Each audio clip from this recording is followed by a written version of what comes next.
Andhra Pradesh liquor scam వ్యవహారంలో రోజురోజుకి పరిణామాలు ఆసక్తికరంగా మారుతున్నాయి.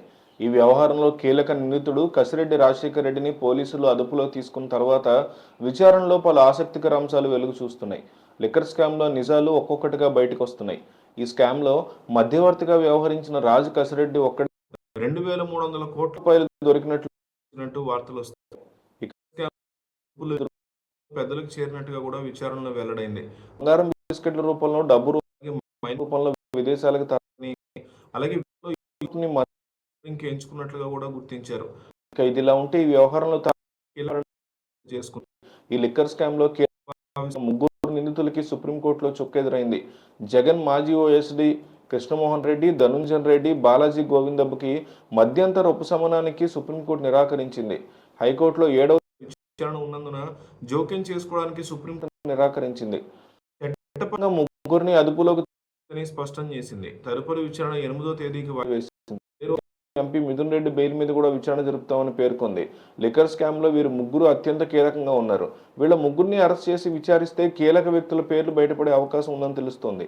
కసిరెడ్డి రాజశేఖర్ రెడ్డిని ప్రత్యేక దర్యాప్తు బృందం 4 రోజుల నుంచి విచారణ చేపడుతున్న సంగతి మనందరికీ తెలిసిందే. ఆంధ్రప్రదేశ్లో సంచలనం సృష్టిస్తున్నటువంటి ఈ కేసులో మరో వికెట్ పడినట్లయింది. ఎస్పీవై ఆగ్రో ఇండస్ట్రీస్ యజమాని సజ్జల శ్రీధర్ రెడ్డిని ఆ మధ్య అరెస్ట్ చేశారు. లిక్కర్ స్కామ్ కేసులో ప్రధాన కుట్రదారుల్లో ఒకరుగా సజ్జల శ్రీధర్ రెడ్డిని సిట్ ఆరోపిస్తోంది. ఈ క్రమంలో A6గా పేర్కొంది. ఈ కేసు దర్యాప్తులో భాగంగా సజ్జల శ్రీధర్ రెడ్డిని హైదరాబాద్లో అరెస్ట్ చేసి సిట్ అధికారులు ఆ తర్వాత విజయవాడకు తరలించారు. ఆ తర్వాత ఆయన్ని శనివారం ఉదయం వైద్య పరీక్షలు నిర్వహించి ఏసీబీ కోర్టులో హాజరుపరిచారు. మే 6 వరకు అంటే 14 రోజులు ఏసీబీ కోర్టు రిమాండ్ విధించింది. ఆంధ్రప్రదేశ్ లిక్కర్ స్కామ్లో కీలక పరిణామాలు చేసుకుంటున్నాయి. ఈ కేసులో ఇప్పటికే ఇద్దరు తెలిసి మరికొందరిని సిట్ ఇదే కేసులో ఎస్పీవై ఇండస్ట్రీస్ అరెస్ట్ చేసి అయితే లిక్కర్ స్కామ్ లో A1గా ఉన్న కసిరెడ్డి రాజశేఖర్ రెడ్డి, A8గా ఉన్న ఆయన తోడలుడు చాణక్యని అధికారులు అరెస్ట్ చేసిన సంగతి తెలిసిందే. తాజాగా ఈయన కూడా అరెస్ట్ చేశారు సజ్జల శ్రీధర్ రెడ్డిని.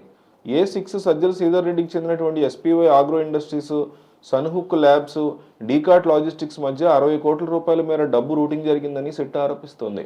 డీకాట్ లాజిస్టిక్స్ నుంచి ఎంపీ మిథున్ రెడ్డి కుటుంబానికి చెందిన PLR ప్రాజెక్ట్స్ ఖాతాలో 5 కోట్లు జమ అయ్యాయని, ఈ అనుమానాస్పద లావాదేవీల్లో సజ్జల శ్రీధర్ రెడ్డి ప్రమేయం ఉందని సిట్ ఆరోపిస్తోంది. ఈ క్రమంలోనే సజ్జల శ్రీధర్ తీసుకున్నట్టు చెప్తున్నారు. వైసీపీ హయాంలో పేరుతో 50 కోట్ల నుంచి 60 కోట్ల వరకు అక్రమంగా ముడుపులు వసూలు చేసేందుకు జరిగిందని సిట్ ఈ కుట్రకు సంబంధించినటువంటి సమావేశాలు సజ్జల రెడ్డి కూడా పాల్గొన్నారని సిట్ పేర్కొంది. ఆర్డర్లని అడ్డం పెట్టుకుని ముడుపులు సజ్జల శ్రీధర్ రెడ్డిదేనని సిట్ గుర్తించింది. సజ్జల శ్రీధర్తో పాటు ఎంపీ రాజశేఖర్ రెడ్డి, మాజీ వాసుదేవ్, సత్యప్రసాద్ పాల్గొన్నట్టు కేసు దర్యాప్తులో భాగంగా సిట్ వెల్లడించింది.